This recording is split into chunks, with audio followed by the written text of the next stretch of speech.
If you believe that the quietest person in the room might be the most dangerous and the most heroic, make sure to like and subscribe. Because this story will change the way you look at strangers forever. They said she was just the librarian.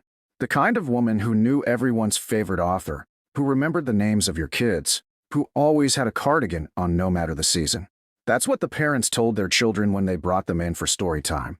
She's just Miss Emily. She helps us find good books. And for years, that's all anyone thought she was. But then there was the box. It had sat in the corner of the library office for as long as anyone could remember. An old steel lockbox, dusty, tucked beneath stacks of returned novels and overdue fee slips. No one touched it. No one even had the key. But on the day everything changed, that box wasn't under the desk anymore. It was in her hands. And when the old Marine saw it, he whispered something no one else understood. Code Iron Lantern. The morning started like any other in the sleepy little town of Oak Ridge. The library was a haven from the August heat, the air conditioning humming softly while the smell of paper and polished wood filled the air. Sunlight streamed through the tall windows, catching in the dust motes that drifted lazily down toward the long reading tables. Students sat hunched over laptops. A pair of retirees played chess in the corner. A young mother read picture books to her toddler in the children's section. And behind the counter, Emily Grace, late 20s, with dark hair tied back in a loose braid, stamped due dates into the backs of paperbacks with a gentle, almost rhythmic tap. She wasn't the kind of person you noticed twice. Not flashy, not loud. Her uniform was always the same. Black skirt, soft blouse, thin-rimmed glasses perched on her nose. If you passed her on the street, you might think she was a teacher, or maybe someone who worked in a museum. The truth, the real truth, was something no one in that building would have believed even if you told them. At the far end of the room, a man named Hank sat quietly in a leather armchair. He was in his late 60s, hair cut short, shoulders still broad despite his age. The townsfolk knew him as a retired mechanic, a widower who liked mystery novels and strong coffee. But those who had served with him, men scattered across the country now, would have recognized the way his eyes never really stopped scanning the room, even while pretending to read. At 11:42 a.m., the library's peace shattered. The first sound was boots. Heavy, purposeful, hitting the marble floor in a rhythm too sharp to be casual. Then came the voices, 3 of them, harsh and commanding, echoing off the high ceilings. Everyone down. Phones on the floor. Now, gasps and screams rippled through the building. A stack of books crashed to the ground. The chess players froze mid-move, their hands trembling. The young mother clutched her child to her chest and slid under the table. The 3 men wore dark jackets despite the heat, their faces shadowed by baseball caps. The bulges under their coats made it very clear this wasn't a prank. The tallest one swept his arm toward the front desk. "You too, lady. Down." Emily's eyes lifted from the book she'd been checking in. For a split second, her expression didn't match the fear in the room. It wasn't that she looked calm, it was something sharper. Like she was measuring angles, distances, the exact location of every person and object in the space. But she said nothing, simply stepping back from the desk with her hands visible. Hank didn't move right away either. His book was still open in his lap, but his gaze was locked on Emily. And that's when it happened. The smallest flicker of recognition crossed his face. He leaned forward just slightly and said, in a voice low enough to almost be lost in the chaos, "Code Iron Lantern." Emily's head turned toward him, and in that moment, something shifted. The woman who had spent years shelving romance novels and organizing story hours suddenly stood straighter. The tension in her shoulders melted into readiness. She reached beneath the counter, not in a rush, but with absolute certainty, and pulled out that old steel lockbox. The same one that had gathered dust for years, its purpose a mystery to everyone except her. The tall intruder was still barking orders, his attention elsewhere, unaware that the air in the room had just changed. Hank set his book aside and placed both feet firmly on the ground. His eyes never left Emily, and hers never left him. Whatever Code Iron Lantern meant, it had pulled 2 people in his silent coordination. Emily knelt behind the desk, her hands moving over the lockbox's dial with practiced speed. She didn't even look at it. 3 turns right, 1 left, back to 0. The click of the latch was almost inaudible beneath the panic in the room. Hank's lips curved into the faintest of smiles. The smallest boy in the library, maybe 8 years old, was curled up on the carpet between the aisles, watching through a gap in the shelves. He would remember for the rest of his life that the librarian's hands didn't shake once. The men with the guns didn't know it yet, but the game had just changed. What was inside that box was not books, or old papers, or anything a librarian should have had. And when Emily opened it, the metallic gleam inside caught the light from the window, and in that gleam was a piece of her past the town had never seen. She didn't say a word, but Hank knew. The time for pretending was over. The town's quiet librarian was about to become someone else entirely. The steel lockbox lay open on the counter, its contents gleaming in the dusty sunlight. It wasn't gold, or money, or even the rare manuscripts some might have guessed. It was precision. A compact, matte black sidearm. Not standard police issue. This was military. Alongside it, a small laminated card with a red lantern printed in the corner. And beneath that, coiled neatly, a strip of fabric the color of desert sand, the kind soldiers wrap around their rifles. Emily's hands hovered over the weapon for a heartbeat, not touching, just remembering. Hank didn't speak. He didn't have to.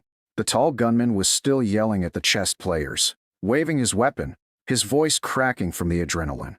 One of the other men, shorter, jittery, started toward the children's reading area. That's when Emily moved. She slipped the sidearm from its foam slot like it belonged in her hand, like it had been waiting there for years. With her other hand, she reached for something smaller, a narrow earpiece, the kind you don't buy in any store. She pressed it in, tapped twice. Her voice was calm, almost too calm for the chaos around her.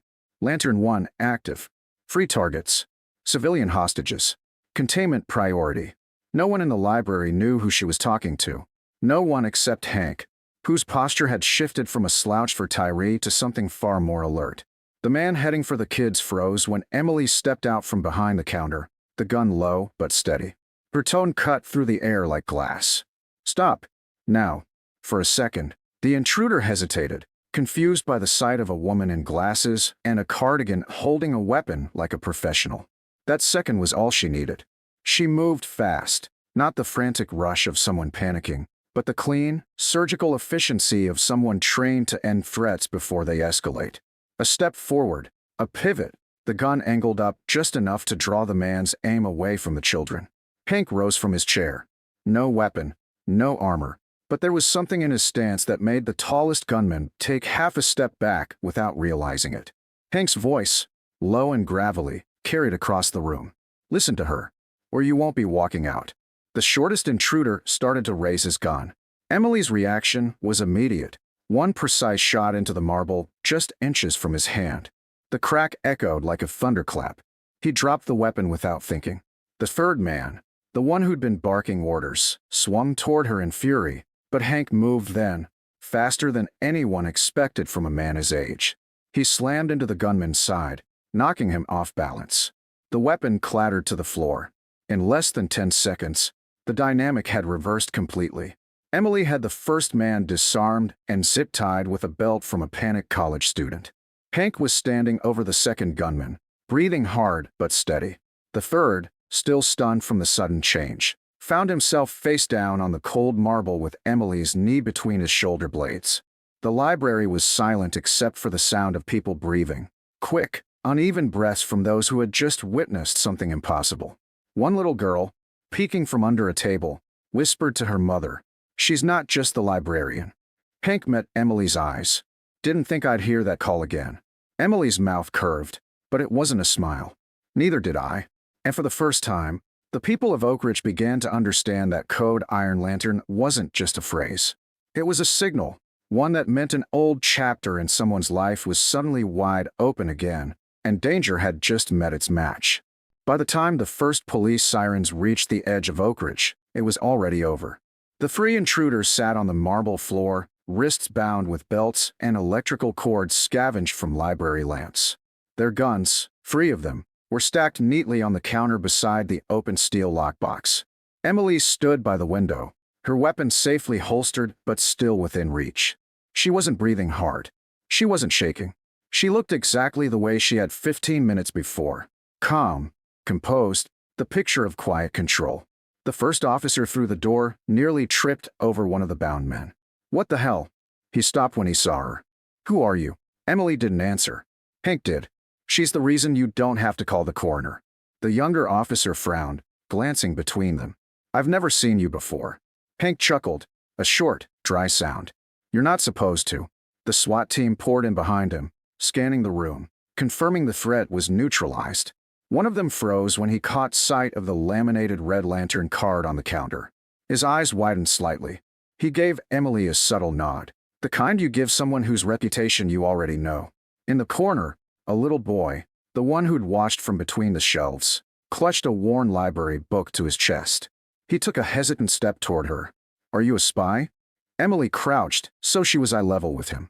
No, just someone who tries to keep people safe. But you're not just the librarian, he said. She smiled faintly. No, not just the librarian. She placed the book gently in his hands. You keep reading, okay? One day, you'll have your own story. The police led the intruders out in handcuffs, their heads down. The townsfolk, still shaken, began to gather themselves, picking up fallen chairs and scattered books. A few looked at Emily like they were seeing her for the first time. Hank approached her quietly. So, iron lanterns still burning. Her eyes drifted toward the sunlight spilling across the wooden floor. Some things never go out, Hank. No matter how much we try to hide them. He nodded, a shared understanding passing between them.